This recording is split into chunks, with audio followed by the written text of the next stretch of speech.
হে everyone, আসসালামু আলাইকুম। কেমন আছো সবাই? আই হোপ সবাই ভালো আছো। আমি অনেক ভালো আছি।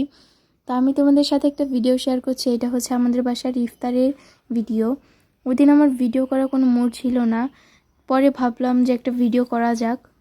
এই এই তো আমি এখন ভিডিও করে তোমাদের সব কিছু কিন্তু দেখিয়ে দিলাম। এখানে সবাই আর কি পেঁয়াজ, মরিচ, রসুন এসব কাটাকাটি করছিল। এখানে আমরা সবাই মিলে আর কি একটু মজা করছিলাম সবাই, মানে আমরা ভাই বোনরা সবাই। এখানে আরেকটু পরে দেখি আবারও কিছু বাজার করে নিয়ে আসছে। এখানে মরিচ, তেল, চাল অনেক কিছু ছিল।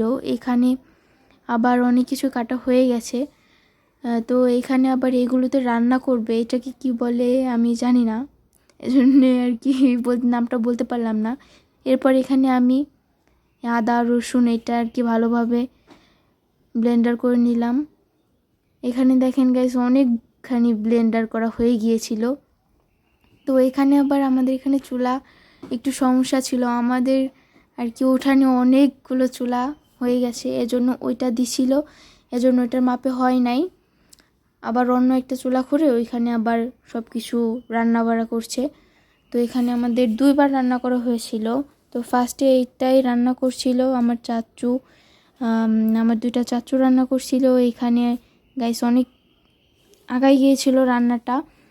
এখানে মাংস কষানো হচ্ছিল, তারপর এখানে আর কি ডাউলটা ভেজে নেওয়া হচ্ছিল ভালোভাবে। তারপর এই চাউল ডাউল আবার ভালোভাবে ভাত চেপে দেওয়া হচ্ছিল। অনেকগুলো চাল ছিল, প্রায় 30 কেজির মতো চাল রান্না হয়েছে।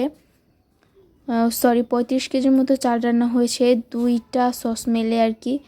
তো এখানে আবার আমি এই চাল ডালগুলো নাড়ছিলাম আর মিক্স করছিলাম। তো এখানে আবার ওইখান থেকে কিছু মাংস, কষানো মাংস আর কি উঠিয়ে রাখা হচ্ছিল আবার রান্নার জন্যে। এখানে উঠানোর পর আবার এখানে নামানো হচ্ছিল। আমরা সবাই মিলে অনেক কাজ করেছিলাম সেই দিন। আসলে দিনটা অনেক ভালো গিয়েছিল, সবারই অনেক মজার ছিল। তো এখানে সব চালগুলো দেখেন গাইস দেওয়া শেষ। এখন আর কি কিছু মশলা দেওয়া বাকি ছিল, ওই মশলাগুলো দিয়ে দিচ্ছে এখানে। হলুদ, মরিচ, জিরা আর অনেক কিছু। তারপর এখানে অনেকটা পরিমাণ পানি দিয়েছিল। পানি দেওয়ার পর এইখানে আর কি ভালোভাবে নেড়ে নিচ্ছিল। তারপর পাশে যেসব চাউলগুলো উঠে গিয়েছিল ওই সব চাউলগুলো আর কি নামিয়ে দিচ্ছিল। তারপর ঢেকে দিল। ঢেকে দেওয়ার পর এখানে আবার আর কি কিছুক্ষণ পর আবার এখানে ঢাকনাটা খুলে আবার ভালোভাবে নাড়া দিচ্ছিল। তারপর দেখতে দেখতে আমাদের খিচুড়িটা পাকানো শেষ হয়ে গেছে। এখন হচ্ছে এইটা আর কি নামিয়ে রাখবে, তারপর ঢেকে দিলে হয়ে যাবে। এটা আর কি এখন নামানোর পালা। এখন দেখবে কিভাবে নামানো যায়। এখন আর কি সবাই আর কি ট্রাই করতেছিল কিভাবে নামাবো, পজিশনটা খুঁজছিল। তো পজিশনটা পেয়ে গেছে।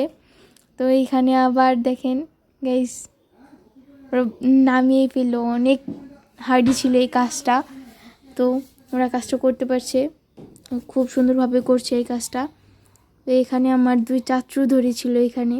আবার নামানোর পরে আবার নাড়া দিয়ে দিচ্ছিল যাতে নিচে পুড়ে না যায়। এখানে নাড়ছে আমার চাচু আর কি, এই চাচুই আর কি মেন, আর আমরা সবাই আর কি হেল্প করতেছিলাম। এখানে আবার ঢেকে দিল।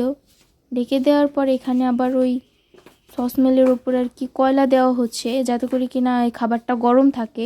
আমাদের রান্না হয়ে গেছিলো প্রায় 3টার দিক। তো এটা তো ইফতারে যাবে, তাই এখানে আর কি গরম রাখার জন্য এটা করেছে।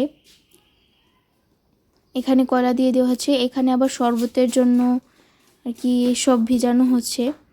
এখানে শরবত ছিল 3 রকমের, লেবু শরবত ছিল, আর হচ্ছে ম্যাঙ্গোর শরবত ছিল ট্যাং যেটার, এই তো এটা শরবত ছিল, আর হচ্ছে লেবুর শরবতটা ছিল। লেবুরটা আমি ভিডিও করতে পারিনি। এখানে আবার আমরা খেজুর ধুয়ে নিচ্ছিলাম ভালোভাবে। আমি, আমার আর কি আম্মা সবাই খেজুর ধুয়ে নিচ্ছিলাম। গাইস খেজুর তোমরা সবাই আর কি বেশি বেশি করে ধুয়ে খাবা, খেজুর থেকে অনেক পরিমাণে ময়লা বের হয়। তো এখানে পরে দেখতেই পাচ্ছ খেজুরগুলো কতটা পরিষ্কার হয়ে গেছে। তো এখানে কিন্তু আমাদের আরেক সসমের খিচুড়ি কিন্তু রান্না প্রায় শেষের দিকে, একটু পর আর কি নামিয়ে ফেলবে। এখানে কিন্তু সবাই আর কি খিচুড়িটা দেখতেছিল যে কেমন কালার হয়েছে, কালার ভালো হয়েছে কি না। এই তো একটু পর আমাদের খিচুড়িটা নামানো শেষ, এটাও এভাবে রেখে দিয়েছে। তো এখন আবার এখানে সালাদ কাটছিল। তো গাইস, আজকের ভিডিওটা এই পর্যন্ত। সবাই ভালো থাকবে, সুস্থ থাকবে। আল্লাহ হাফেজ। আর ভিডিওটা কেমন হয়েছে সবাই কমেন্ট করে জানাবে। আল্লাহ হাফেজ।